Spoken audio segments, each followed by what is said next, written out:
L'influence des Parnassiens sur le romantisme.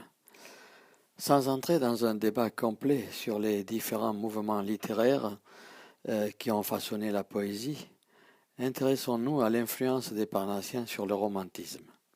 De quoi s'agit-il? Rappelons brièvement les principaux mouvements littéraires. L'humanisme au XVIe siècle, Rabelais, Montaigne, le baroque au XVIIe, Corneille, les Lumières au XVIIIe, Montesquieu, Voltaire, le romantisme début XIXe, Lamartine, Musset, Hugo, le réalisme fin XIXe, Zola, Balzac, Flaubert, le symbolisme fin XIXe, Verlaine, Rimbaud, Mallarmé, le surréalisme XXe, Éluard, Breton, Aragon. Avec la Révolution de 1789, véritable bain de sang qui dévaste le pays autant que les esprits, on assiste à une remise en question des idéaux des Lumières.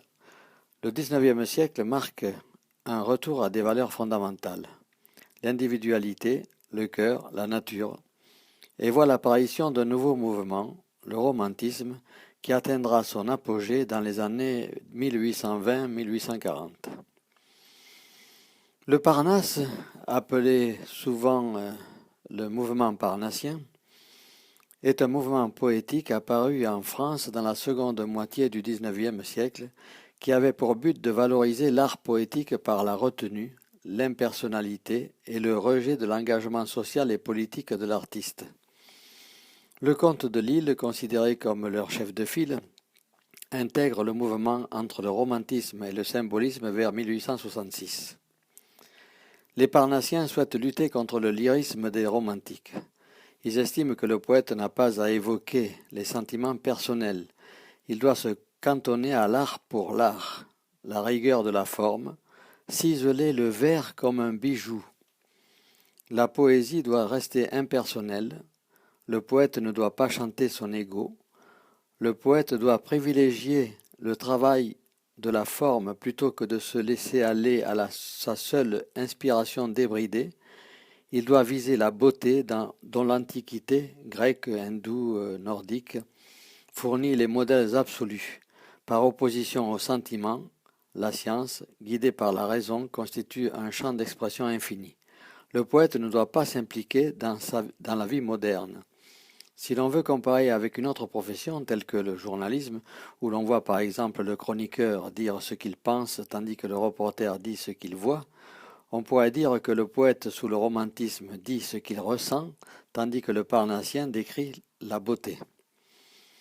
Pour étayer ce propos, voici deux poèmes, l'automne de Lamartine, dans lequel vous remarquerez l'implication personnelle du poète, suivi de Midi de Lecomte de Lille, dans lequel le poète fait la description sans jamais s'impliquer directement. L'automne. Salut, bois couronné d'un reste de verdure, feuillage jaunissant sur les gazons épars. Salut, dernier beau jour. Le deuil de la nature convient à la douleur et plaît à mes regards. Je suis d'un pas rêveur le sentier solitaire.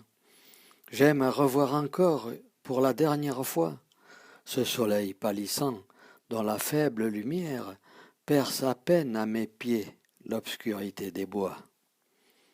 Oui, dans ces jours d'automne où la nature expire, à ces regards voilés je trouve plus d'attrait. C'est l'adieu d'un ami, c'est le dernier sourire des lèvres que la mort va fermer pour jamais. Ainsi, prêt à quitter l'horizon de la vie, pleurant de mes longs jours l'espoir évanoui, je me retourne encore et, d'un regard d'envie, je contemple ces biens dont je n'ai pas joui. Terre, soleil, vallon, belle et douce nature, je vous dois une larme au bord de mon tombeau. L'air est si parfumé, la lumière est si pure, au regard d'un mourant, le soleil est si beau. Je voudrais maintenant vider jusqu'à la lie ce calice mêlé de nectar et de fiel. Au fond de cette coupe où je buvais la vie, peut-être restait-il une goutte de miel. Peut-être l'avenir me gardait-il encore un retour de bonheur dont l'espoir est perdu. Peut-être dans la foule, une âme, que j'ignore, aurait compris mon âme et m'aurait répondu. La fleur tombe en livrant ses parfums aux zéphyrs, à la vie, au soleil, ce sont là ses adieux. Moi je meurs, et mon âme, au moment qu'elle expire, s'exhale comme un son triste et mélodieux. Vous avez pu voir combien le poète s'implique dans ce poème d'automne. Maintenant, nous allons voir le poème Midi, écrit par Lecomte de Lisle, et là, vous verrez que le poète ne s'implique absolument pas dans son récit. Midi, roi des étés, épandu sur la plaine, tombe en nappe d'argent des hauteurs du ciel bleu. Tout se tait, l'air flamboie et brûle sans haleine, la terre est assoupie en sa robe de feu. L'étendue est immense et les champs n'ont point d'ombre, et la source est tarie où buvaient les troupeaux. La lointaine forêt, dont la lisière est sombre, dort là-bas immobile en un pesant repos. Seuls les grands blés mûris tels qu'une mer dorée se déroulent au loin, dédaigneux du sommeil. Pacifiques enfants de la terre sacrée, ils épuisent sans peur la coupe du soleil. Parfois, comme un soupir de leur âme brûlante, du sein des épis lourds qui murmurent entre eux, une ondulation majestueuse et lente s'éveille et va mourir à l'horizon poudreux. Non loin, quelques bœufs blancs, couchés parmi les herbes, bavent avec lenteur sur leurs fanons épais, et suivent de leurs yeux, languissants et superbes, le songe intérieur qu'ils n'achèvent jamais. Homme, si le cœur plein de joie ou d'amertume, tu passais vers midi dans ces champs radieux, fuis, la nature est vide et le soleil consume.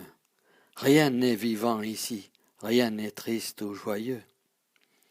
Mais si, désabusé des larmes et du rire, altéré de l'oubli de ce monde agité, tu veux, ne sachant plus pardonner ou maudire, goûter une suprême et morne volupté, viens, le soleil te parle en paroles sublimes. Dans sa flamme implacable absorbe-toi sans fin et retourne à pas lents vers les cités infimes, le cœur trempé cette fois dans le néant divin.